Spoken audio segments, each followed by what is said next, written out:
Buraya kime oğlum şuraya Baslık. Ayt. Fen may oy. Aa. Tüöleme. Ütgäpsiň bas kostyum alak wat giýip. Ay gayarım geyyan o benim kostüm alak. Bir fekinci klasyň oglanjygyna meýletdir. Hani atamı?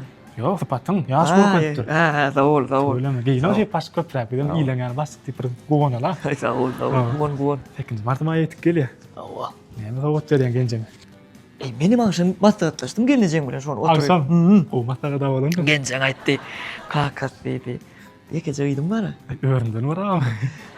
Ve yekece giydim bana ama içi ya dedi. Köpelce kolyanın tüöleme. Sana o uyudum dinledene. Ha. İçi ya dedi. Hawa. Bir öýde de bir basya kadar gurna ya dedi. İllerde gurnap gördüm. Hawa bolay basyk örümde var ha. Hawa.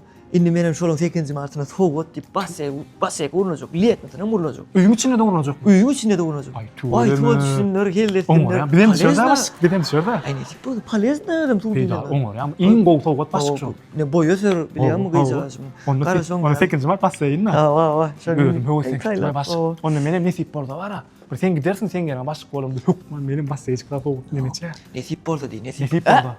Ey var işte, işte ne sana bir zaten var.